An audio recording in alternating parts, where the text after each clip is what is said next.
Hello students. देखिए, अब तक हम इस चैप्टर में लैपलेस ट्रांसफॉर्म्स की प्रॉपर्टीज, इनवर्स लैपलेस कैसे निकालते हैं, कॉन्वोल्यूशन क्या है, ये सारा कंप्लीट कर चुके हैं। अब जो इसमें आता है वो है एप्लीकेशंस, कि हम इस ऑपरेटर का कहाँ और कैसे यूज़ करें।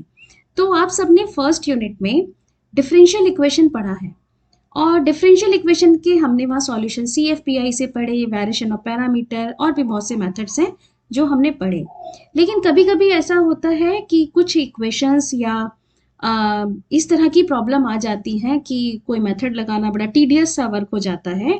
तो हम डिफरेंशियल इक्वेशन के सॉल्यूशन लैपलेस की हेल्प से भी फाइंड आउट कर पाते हैं। तो जो आपके सिलेबस में यहाँ पर इसके एप्लीकेशंस हैं वो है ऑर्डिनरी डिफरेंशियल इक्वेशन के सॉल्यूशन और साइमल्टेनियस डिफरेंशियल इक्वेशन के सॉल्यूशन। तो अब यहाँ पर मैंने एक चार्ट के थ्रू समझा दिया है कि ये ऑपरेटर कैसे काम करता है। तो देखिए, आपको जो भी ऑर्डिनरी डिफरेंशियल इक्वेशन गिवन है, आप उस पर लैपलास ऑपरेटर को अप्लाई करिए बोथ साइड।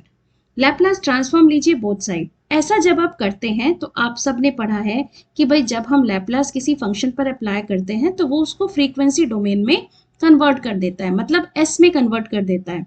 तो जैसे ही आप इस इक्वेशन पर लैपलास ट्रांसफॉर्म लेंगे तो आपको एक अलजेब्रिक इक्वेशन मिल जाएगी, और ये अलजेब्रिक इक्वेशन आपकी इन टर्म्स ऑफ एस होगी। आप थोड़ा सा उस इक्वेशन को सिंप्लीफाई करेंगे, सॉल्व करेंगे। अब क्योंकि आपने लैपलास ट्रांसफॉर्म लिया है तो उसका इन्वर्स अब आप इस पर एस पर अप्लाई करेंगे। तो जो भी आपकी algebraic equation in terms of S simplify होकर आएगी, अब आप उस पर इन्वर्स लैपलास ट्रांसफॉर्म अप्लाई करेंगे, तब आपको बहुत इजीली अपना सॉल्यूशन यहाँ से मिल जाएगा।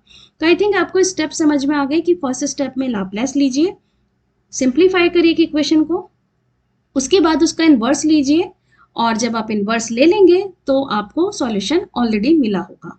अब देखिए, यहाँ पर जब हम इस तरह का काम करेंगे, क्योंकि डिफरेंशियल इक्वेशंस हैं, डेरिवेटिव्स इन्वॉल्व होंगे, तो हमें लैपलास ट्रांसफॉर्म की एक प्रॉपर्टी यूज करनी होगी, वो है डेरिवेटिव प्रॉपर्टी, जो मैंने प्रॉपर्टीज वाले वीडियो में भी डिस्कस किया था कि इसके क्वेश्चंस में आगे कराऊंगी।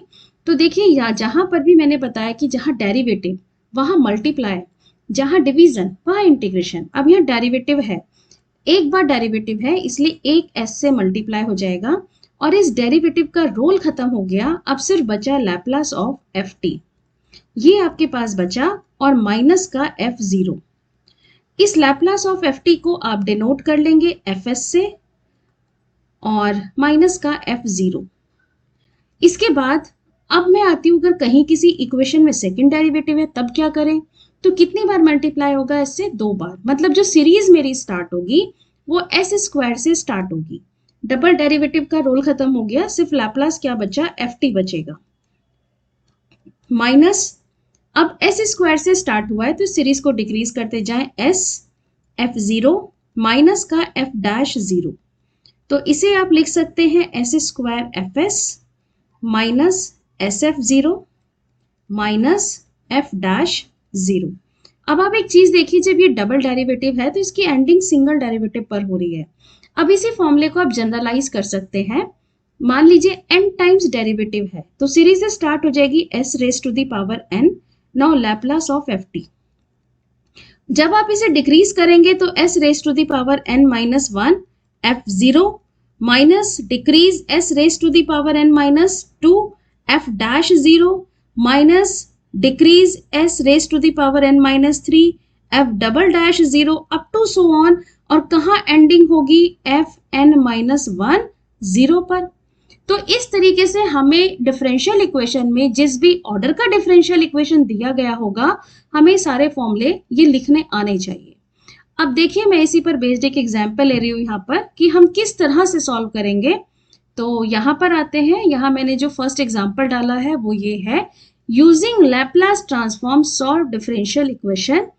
डिफरेंशियल इक्वेशन है d2x by dt square plus x equals to t cos 2t, given that x 0 equals to 0 and x dash 0 equals to 0।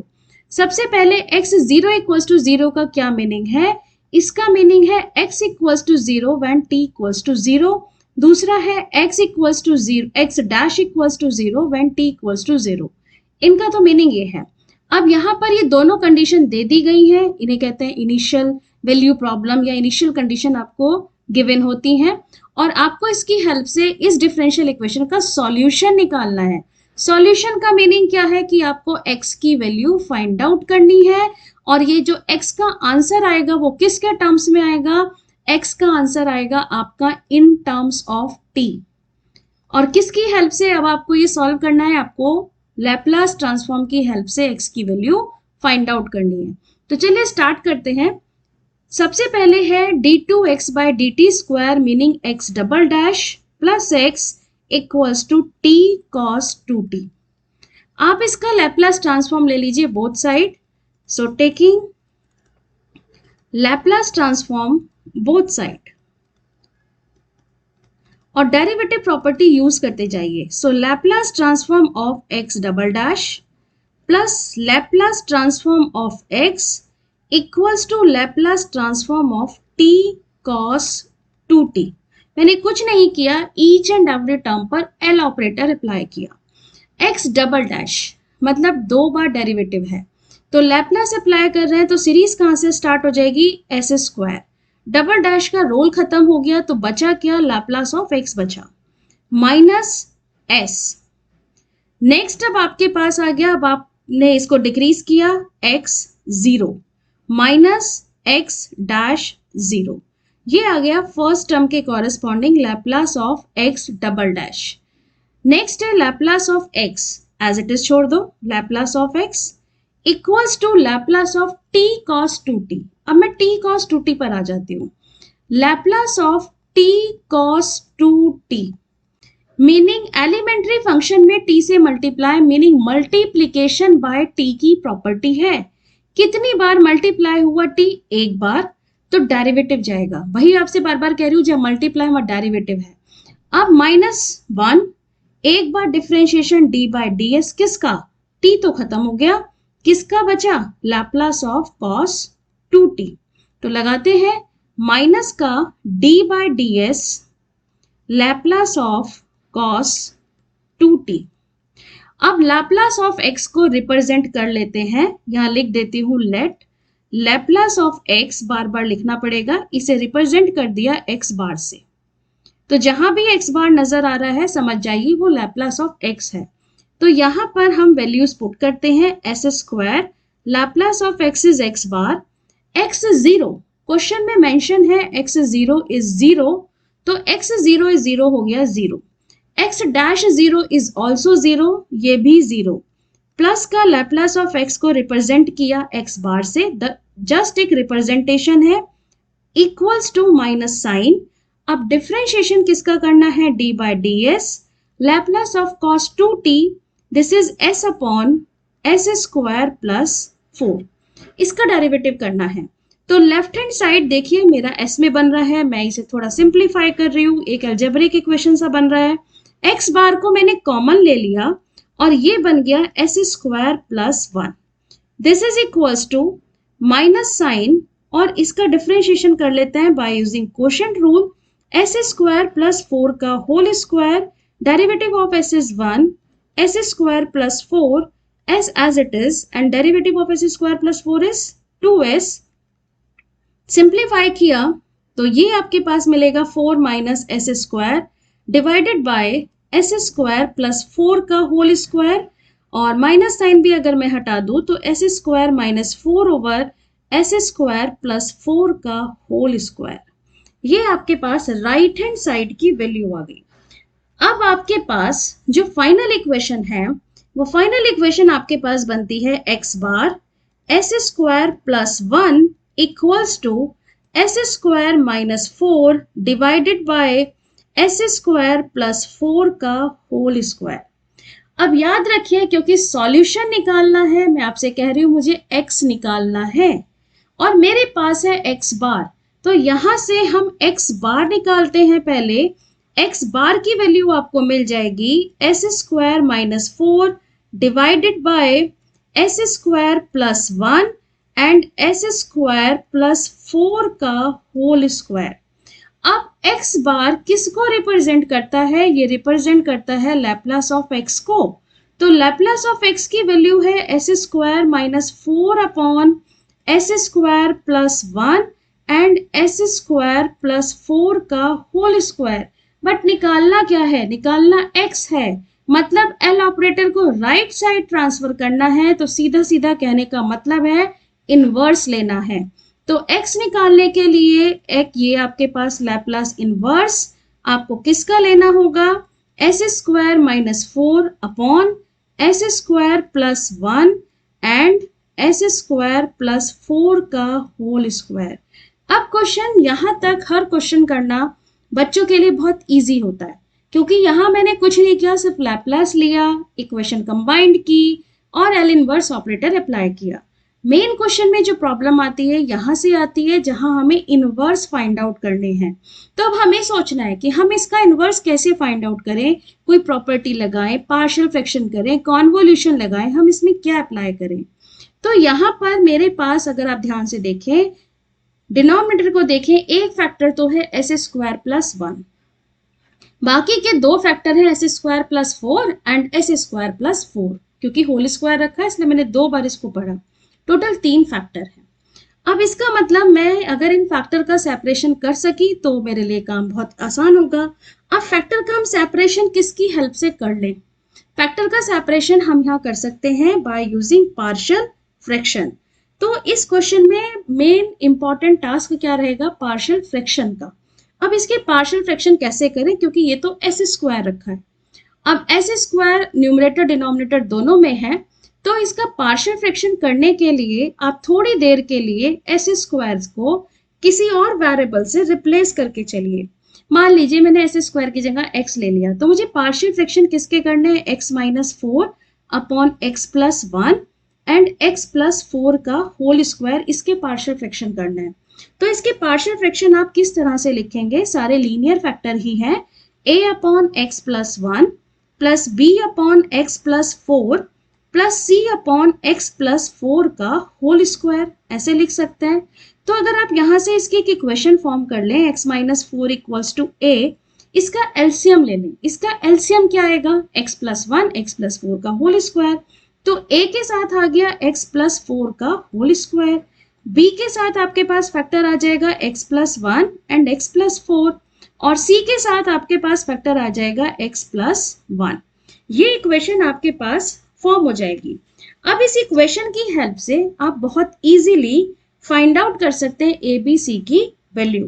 कैसे निकाल लें हम, अगर हम x की जगह -4 पुट कर दें तो देखिए -4 ये हो गया माइनस का 8 इक्वल्स टू -4 रखेंगे a0, यहां सेकंड में रखें b0, c का आंसर मिल जाएगा -4 प्लस 1 मीनिंग माइनस का 3 इंटू c। तो यहां से c का आंसर आपके पास आ गया 8/3, ये आपके पास c की वैल्यू आ गई 8/3। इसके बाद हम चलते हैं, एक वैल्यू और निकाल सकते हैं, x की वैल्यू अगर हम रख दें यहाँ पर -1, तो देखिए -1 -4 -5 हो गया, दिस इज इक्वल्स टू -1 और प्लस का 4, ये बन गया 3 मीनिंग 3 का होल स्क्वायर 9 इंटू a, बाकी सारे फैक्टर 0 हो गए। तो यहां आप देखेंगे a की वैल्यू आपके पास आ गई माइनस का 5/9, ये आपके पास a की वैल्यू आ गई, मतलब x प्लस 1 के कॉरस्पॉन्डिंग फैक्टर की वैल्यू a की वैल्यू बन गई। अब मेरे पास a है c है बट b नहीं है। अब b निकालने के लिए क्या करें, दोनों साइड से x स्क्वायर के कोफिशिएंट कंपेयर कर लें। तो देखिए लेफ्ट हैंड साइड में तो x स्क्वायर का कोई कोफिशिएंट नहीं है, 0। राइट हैंड साइड में अगर आप फर्स्ट फैक्टर देखें तो यहां से x स्क्वायर का कोफिशिएंट क्या मिलेगा, a, और अगर आप b में चले तो x स्क्वायर का कोफिशिएंट आपको क्या मिलेगा, प्लस का b।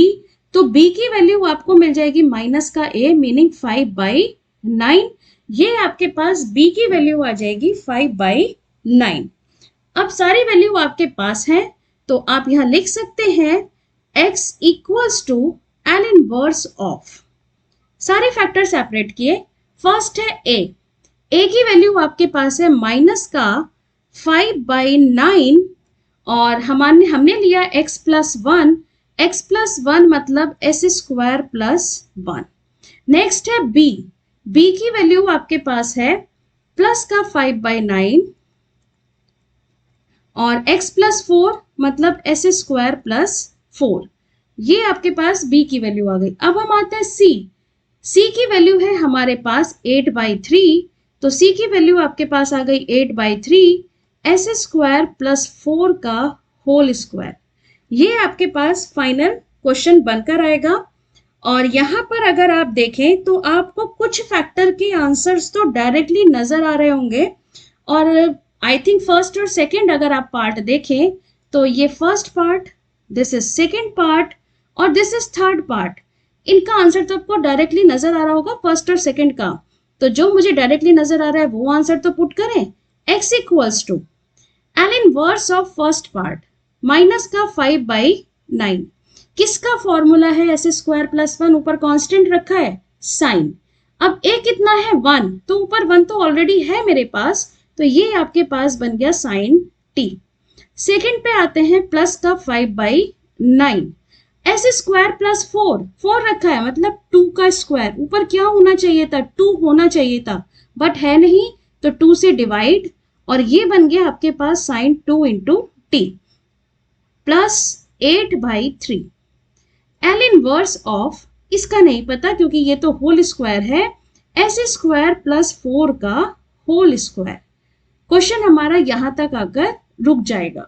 अब आते हैं थर्ड पार्ट। भाई थर्ड पार्ट अब कैसे किया जाए, तो थर्ड पार्ट के लिए देखिए आप क्या कर सकते हैं। थर्ड पार्ट के लिए आप यहां पर इसका आंसर कॉन्वोल्यूशन की हेल्प से दे सकते हैं, क्योंकि कॉन्वोल्यूशन में 2 फंक्शन होने चाहिए और यहां पर आपको ये होल स्क्वायर नजर आ रहा है, यहां पर 2 फंक्शन हैं। तो थर्ड पार्ट को हम सेपरेटली कैलकुलेट करते हैं और इसे डाल लेती हूँ equation number 1, meaning final answer हम इस इक्वेशन में पुट करेंगे। अब थर्ड पार्ट के लिए हम यहाँ पर आते हैं, क्योंकि 2 फंक्शन चाहिए। कॉन्वोल्यूशन का वीडियो अगर नहीं देखा तो एक बार जरूर देख लेना, क्योंकि थर्ड पार्ट का आंसर मैं कॉन्वोल्यूशन से बताने जा रही हूँ। अब यहाँ पर कॉन्वोल्यूशन के लिए 2 फंक्शन चाहिए, एक चाहिए एफ और दूसरा चाहिए मुझे जीएस। अब क्योंकि 1/s स्क्वायर प्लस 4 का होल स्क्वायर रखा है, दोनों ही फैक्टर सेम है, तो दोनों फंक्शन सेम आ गए, एस स्क्वायर प्लस 4 और दूसरा भी आ गया 1/s square plus 4। F S की हेल्प से एफ टी निकाल लो, मतलब इसका इनवर्स निकाल लो। ऊपर 2 होना चाहिए था लेकिन 2 नहीं है, तो 1/2 साइन 2t ये फॉर्मूला बना, और जी टी की वैल्यू भी सेम बन जाएगी 1/2 साइन 2t, ये जी टी की वैल्यू आ गई। दोनों सेम फंक्शन है। अब एफ टी की हेल्प से हम लिखते हैं एफ यू आपके पास आ गया 1/2 साइन 2u, और जी टी की हेल्प से हम दूसरा फंक्शन लिखते हैं G T minus you, this is half sine 2t minus you. अब क्योंकि थर्ड पार्ट को मैं सेपरेटली कैलकुलेट कर रही हूं, तो थर्ड पार्ट मैंने सेपरेटली ले लिया। ये मैं निकालने जा रही हूं L inverse of 1/s square plus 4 का whole square. By using convolution theorem, integration 0 to t, this is fu gt minus u du। अब यहां पर मैं दोनों ही फंक्शन निकाल चुकी हूं। fu की value 1/2, this is sin 2u, and 1/2, this is sin 2t minus u du। अब यहां पर मुझे ट्रिग्नोमेट्रिकल आइडेंटिटी यूज करनी होगी, जो मैंने से प्रीवियस लेक्चर में भी कहा कि आपको ट्रिग्नोमेट्रिकल आइडेंटिटी याद होनी चाहिए।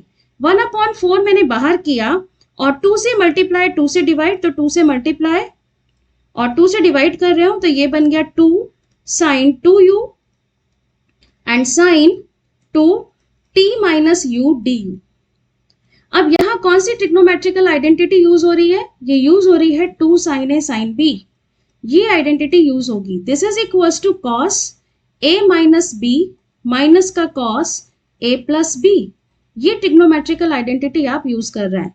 तो फाइनल आपको मिलेगा 1/8 और इंटीग्रेशन की लिमिट 0 to t है, 0 to t cos a minus b, दोनों एंगल का सब्ट्रैक्शन, सो 2u माइनस का 2t प्लस का 2u, माइनस का कॉस a प्लस b, दोनों एंगल का addition, 2u plus 2t minus का 2u, and integration with respect to u करेंगे, तो हम थोड़ा सा एंगल को ऐड और सब्ट्रैक्ट करके फाइनल में लिख लेते हैं कि क्या आपको मिलेगा, किसका आपको इंटीग्रेशन करना है। तो ये बचा 0 to t, ये आपके पास आ गया cos, this is 4u minus का 2t एंड माइनस का cos, 2u से 2u कैंसिल हो जाएगा 2t एंड du। चलिए इंटीग्रेशन अप्लाई करते हैं, सो 1/8।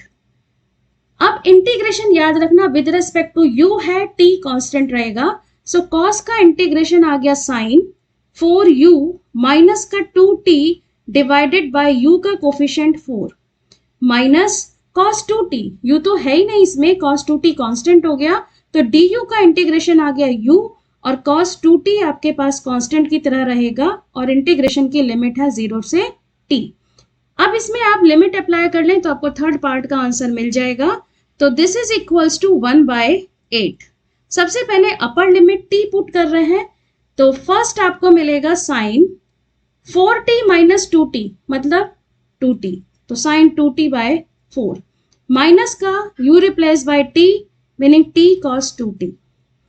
Upper limit minus lower limit है 0, तो u की प्लेस पर 0 रखेंगे, ये आपको मिलेगा साइन माइनस का 2t डिवाइडेड बाय 4 और u के प्लेस पे 0 मीनिंग 0, तो sine of minus theta is minus sine theta, minus minus plus में कन्वर्ट हो जाएगा, तो आंसर आपके पास आ गया this is sine 2t/4 minus का t cos 2t और ये माइनस बाहर आ गया, minus minus plus, this is sine 2t/4।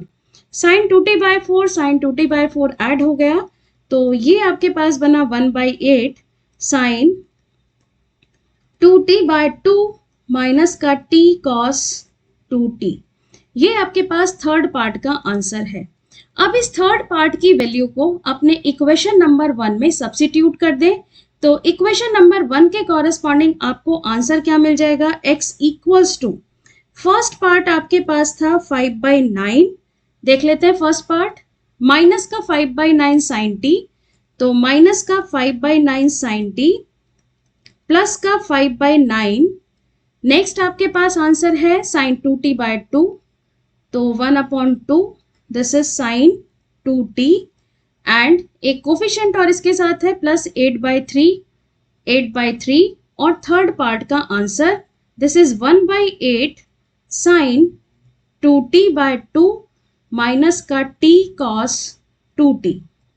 आप इसे थोड़ा सिंप्लीफाई कर सकते हैं, ये 8 से 8 कैंसिल हो गया, तो x इक्वल्स टू माइनस का 5/9 this is sign t plus का 5/9 इंटू 2 साइन 2t, नेक्स्ट आपके पास मिलेगा sign 2t divided by 3 into 2 और माइनस का t cos 2t divided by 3। ये वैल्यू आपके पास मिलेगी। आप चाहें तो इसे थोड़ा सा सिंप्लीफाई करके, क्योंकि साइन 2t ये सारा आपस में ऐड हो जाएगा, आप इसे चाहें तो सिंप्लीफाई करके अपना आंसर दे सकते हैं या अपने आंसर को आप यहीं तक छोड़ सकते हैं, ये आपकी चॉइस है। तो ये इस तरह से आप फाइनल वैल्यू फाइंड आउट करेंगे x की। तो आपको क्वेश्चन करने का तरीका समझ में आ गया होगा, और मैं फिर से बता दूं, क्वेश्चन को इस स्टेप तक करना जिस पे मैं एरो लगा रही हूं, यहां तक करना बहुत सिंपल है। इसके बाद आपको सोचना है कि क्वेश्चन को हम प्रॉपर्टी से करें, कॉन्वोल्यूशन से करें या पार्शियल फ्रैक्शन से करें। इसीलिए इस चीज की प्रैक्टिस बहुत जरूरी है। कॉन्वोल्यूशन को मैं बार बार कह रही हूँ, ये बहुत जरूरी है, जहां समझ ना आए वहां कॉन्वोल्यूशन अप्लाई कर लीजिएगा।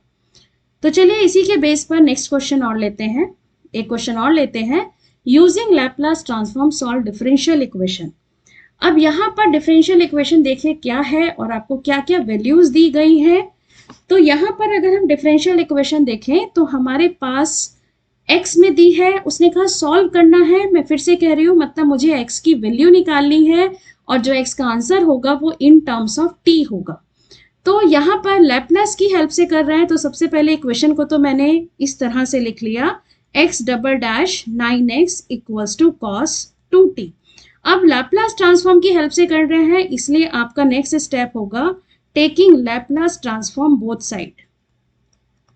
दोनों साइड लैप्लास ट्रांसफॉर्म अप्लाई कर दें, मतलब L ऑपरेटर अप्लाई कर दें, तो L of x double dash L of 9x equals to L of cos 2t। बहुत सिंपल सा क्वेश्चन है यहाँ तक।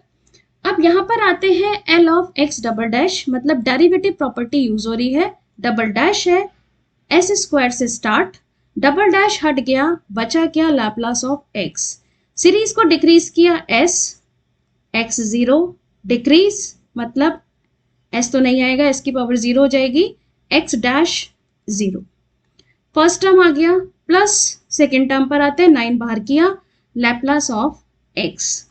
अब राइट हैंड साइड चलें तो यहाँ तो कोई प्रॉपर्टी अप्लाई नहीं हो रही, सीधा सीधा फंक्शन है cos 2t का लैप्लास, और cos 2t का Laplace s upon S square plus 4। अब यहाँ पर आते हैं कि मैंने इस क्वेश्चन को क्यों लिया। आप ध्यान से देखिए, मुझे कुछ वैल्यू पुट करनी है, वो है x0 x'0, बट मुझे क्वेश्चन में सिर्फ x0 दिया, x' नहीं दिया। तो अगर x' नहीं दिया तो हम लेट कर लेंगे कि x'0 क्या है, कोई कांस्टेंट है।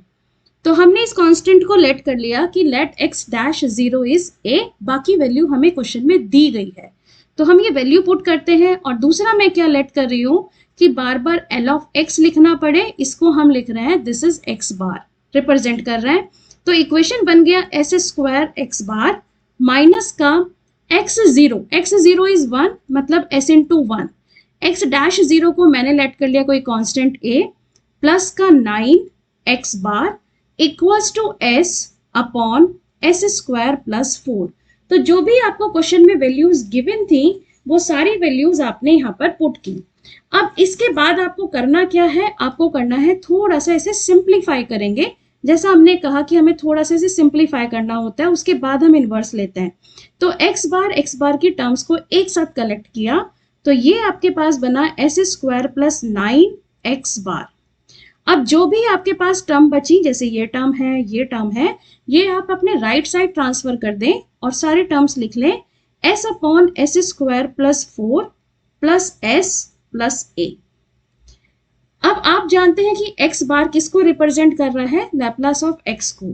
तो यहां से सबसे पहले x बार निकाल लीजिए, x बार आपके पास आ गया, मतलब एस स्क्वायर प्लस 9 से पूरे इक्वेशन को डिवाइड कर दें, s upon S square plus 4 and S square plus 9 plus s upon S square plus 9 plus a upon S square plus 9। और लैप्लास ऑफ x, ये रिप्रेजेंटेशन डाला था, तो x बार को मैंने लिख दिया लैप्लास ऑफ x। अब क्योंकि सॉल्यूशन चाहिए, मतलब x चाहिए, x लेने के लिए L ऑपरेटर को राइट साइड लेके जा रहे हैं, मतलब इनवर्स ले रहे हैं। तो x इक्वल्स टू आपके पास बना L inverse of s upon S square plus 4 and S square plus 9, ये आपके पास बना। नेक्स्ट पर भी L इनवर्स लगा दिया, L inverse of s upon S square plus 9 plus L inverse of a upon S square plus 9। अब यहाँ देखिए, मुझे 3 पार्ट है क्वेश्चन के, तीनों पार्ट में L इनवर्स रिक्वायर्ड है। तो L इनवर्स निकालने के लिए यहाँ डाल दो फर्स्ट पार्ट, ये डाल देते हैं सेकेंड पार्ट, और ये डाल लेते हैं थर्ड पार्ट। तो सेकेंड और थर्ड तो क्लियरली नजर आ रहे हैं, साइन और कॉस है, लेकिन फर्स्ट पार्ट में मुझे फिर से अप्लाई करना होगा। अब आप देखिए क्या अप्लाई कर सकते हैं। मैं इसको कॉन्वोल्यूशन से करने जा रही हूँ कि मैं फर्स्ट पार्ट का जो इनवर्स है वो बाय यूजिंग कॉन्वोल्यूशन निकालने जा रही हूँ। तो पहले जिसका इनवर्स जानते हैं वो आंसर लिख लेते हैं। तो फर्स्ट आपने ले लिया, जो मैं यहाँ पर हम फंक्शन सेपरेट करेंगे कॉन्वोल्यूशन लगाने के लिए। मैं फर्स्ट फंक्शन लूंगी 1 अपॉन एस स्क्वायर प्लस 4, और सेकेंड हम ले रहे हैं s upon S square plus 9। Second part का अगर L इनवर्स देखें तो ये cos का फॉर्मूला, cos a की वैल्यू 3 है, cos 3t, a कांस्टेंट को बाहर किया। अब ये साइन का बनेगा, ऊपर बन रखा है, लेकिन होना चाहिए था 3 नहीं है तो divided by 3 and sign 3t, और यहाँ मैं फिर से डाल देती हूँ दिस इज इक्वेशन नंबर 1। अब यहाँ पर मुझे फर्स्ट पार्ट के कॉरेस्पॉन्डिंग L इनवर्स निकालना है। तो देखिए, फर्स्ट पार्ट का L इनवर्स निकालने के लिए मुझे यहाँ पर कॉन्वोल्यूशन लगाने के लिए सबसे पहले fs और gs चाहिए होगा, जो मैंने ऑलरेडी सेपरेट करके लिख दिया कि fs में लेने जा रही हूँ 1 अपॉन एस स्क्वायर प्लस 4, और gs हम लेने जा रहे हैं s upon S square plus 9। fs के कॉरेस्पॉन्डिंग हमने ft, मतलब इसका इनवर्स ले लिया, ऊपर 2 होना चाहिए था, नहीं है, सो 1 अपॉन 2 साइन 2t। और सेकेंड पार्ट के कॉरेस्पॉन्डिंग मैंने इसका इनवर्स ले लिया, तो ये आपका कॉस में कन्वर्ट हो गया, cos 3t। ft की हेल्प से हमने एक फंक्शन बना लिया fu, ये आपके पास फॉर्म हो गया 1 अपॉन 2 साइन 2u, और gt की हेल्प से हमने दूसरा फंक्शन बना लिया gt माइनस u, ये आपके पास फॉर्म हो गया cos 3t माइनस u। और अब आप इसका फर्स्ट पार्ट का इनवर्स इजीली निकाल सकते हैं। तो इसको अलग से निकाल लेते हैं। फर्स्ट पार्ट के corresponding L inverse of s upon S square plus 4 s square plus 9। Convolution apply किया, integration 0 to t f u is 1 upon 2 sine 2u and gt minus u is cos 3t minus u du। फिर से एक identity use होगी, 2 से multiply 2 से divide, और identity लगेगी 2 sine A cos B. इसके बिना क्वेश्चन नहीं कर पाएंगे। तो 2 साइन ए कॉस बी के corresponding identity sine A plus B and plus sine A minus B, ये आइडेंटिटी यूज कर रहा है। तो 2 से मल्टीप्लाई एंड 2 से डिवाइड, और ये क्वेश्चन कन्वर्ट हो गया 1/4। 1/4 आपने बाहर किया, इंटीग्रेशन 0 टू टी। चलिए करिए add angle, sine A plus B 2u plus 3t minus का 3u प्लस का साइन ए माइनस बी मतलब 2u माइनस का 3t प्लस का 3u एंड du। ये आपके पास कन्वर्ट हो गया। थोड़ा सा एंगल सिंप्लीफाई कर लेते हैं, इंटीग्रेशन 0 टू टी। तो आपके पास फर्स्ट पार्ट बनता है साइन, ये बन गया 3t माइनस का u। सेकंड में आपके पास जो एंगल कन्वर्ट हो जाता है, ये आ गया 5u माइनस का 3t एंड du। बस इंटीग्रेशन करना है, साइन के इंटीग्रेशन आप जानते ही हैं। सो 1/4 साइन का इंटीग्रेशन आ गया माइनस का कॉस 3t माइनस u, और u का कोफिशिएंट क्योंकि u के रेस्पेक्ट में कर रहे हैं, u का कोफिशिएंट है -1, डिवाइड करा। फिर से साइन का इंटीग्रेशन माइनस का कॉस 5u माइनस का 3t एंड u का कोफिशिएंट 5 है, सो 5 से डिवाइड, और इंटीग्रेशन की लिमिट अब पुट करेंगे 0 टू t। तो इंटीग्रेशन की लिमिट पुट करते हैं 1/4। तो मैं यहाँ इस माइनस माइनस को प्लस कर रही हूँ, और चलिए इंटीग्रेशन की लिमिट रखिए आपने अपर लिमिट। u के प्लेस पे जैसे ही आप t लिखेंगे 3t माइनस t 2t, तो cos 2t माइनस u के प्लेस पे t रखा 5t माइनस 3t 2t मतलब cos 2t/5। Upper limit minus lower limit. अब u के प्लेस पर आप 0 रखिए, सिर्फ 3t बचेगा, तो cos 3t माइनस u के प्लेस पे 0, cos ऑफ माइनस 3t बचेगा मतलब cos 3t डिवाइडेड बाय 5। ये आ गया लोअर लिमिट। ये सिंप्लीफाई हो जाएंगे, cos 2t minus cos 2t/5। तो ये आपके पास आ गया 1/4, 4/5 cos 2t, और अगर हम सेकंड में भी इसको सिंप्लीफाई कर दें, दिस इज 4/5, 4/5 cos 3t। 4 को मैं कैंसिल कर लेती हूँ, दिस 4 4 4 कैंसिल, 1/5 को आप बाहर कर दीजिए, और ये आपके पास फर्स्ट पार्ट के कॉरस्पॉन्डिंग इनवर्स की value cos 2t minus cos 3t, ये आपके पास वैल्यू आ जाएगी फर्स्ट पार्ट की। अब जो भी आपने फर्स्ट पार्ट अपना निकाला है, इसका आंसर आप इक्वेशन नंबर 1 में पुट करें। तो इक्वेशन नंबर 1 में आप जैसे ही पुट करेंगे तो देखिए आपको x क्या मिलेगा, L inverse of this. First part का आंसर आ गया 1/5 cos 2t माइनस का cos 3t। सेकेंड पार्ट का तो ऑलरेडी हमने निकाल रखा था आंसर, और सेकेंड पार्ट था हमारे पास cos 3t, और नेक्स्ट हमारे पास था a/3 sin 3t। अब मैं इस स्क्रीन को स्क्रॉल कर रही हूँ, ये मेरे पास फाइनल आंसर है। अब आप अपना आंसर देखिए, आपका जो आंसर आया वो इन टर्म्स ऑफ a है, और a तो आपने लेट किया था, a आपको नहीं पता। इसके लिए क्वेश्चन पर दोबारा से जाइए। क्वेश्चन में मैंने सिर्फ अभी तक x0 को यूज किया है, लेकिन इसने एक वैल्यू और प्रोवाइड कराई है, वो वैल्यू है x π/2 इक्वल्स टू -1। ये क्यों प्रोवाइड कराई? ये प्रोवाइड कराई है a निकालने के लिए जो आपने लेट किया। तो इस कंडीशन का यूज करिए, x π/2 इक्वल्स टू -1। तो जो भी आपको ये गिवन कंडीशन है x π/2 इक्वल्स टू -1, ये कंडीशन क्या कहती है? ये कंडीशन कहती है कि x की वैल्यू -1 है। किस पर? जब आप t की वैल्यू क्या पुट कर रहे हो, π/2। तो आप अपने आंसर के अंदर इसे डाल लेता है इक्वेशन नंबर 2, आप इसके अंदर इसे पुट कर दीजिए, x equals to -1 equals to 1/5 cos 2 into π/2, t की जगह π/2 रखते जाइए, cos 3 π/2 plus cos 3 pi by 2 plus a by 3 साइन 3 पाई बाई 2। अब देखिए 2 से 2 कैंसिल और इसे सिंप्लीफाई कर लीजिए 1 by 5 cos pi minus 1 cos 3 pi by 2 0 cos 3 pi by 2 फिर से 0 आगे a बाई 3 और sine 3 pi by 2 minus 1 this is equals to minus 1। तो यहां से आप बहुत इजीली किसकी वैल्यू निकाल सकते हो? आप वैल्यू निकाल सकते हो a की। तो a by 3 equals to minus 1 by 5 plus 1 this is equals to 4 by 5।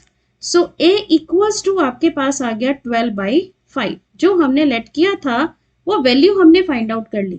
तो अब अपनी वैल्यू को हम अपने फाइनल आंसर में अपडेट करके इस आंसर को अपडेट कर लें। So x equals to 1 by 5 cos 2t minus का कॉस 3t प्लस का कॉस 3t और a की वैल्यू में अगर पुट कर दूं 12 बाई 5 और ये डिवाइडेड बाई 3 है साइन 3t।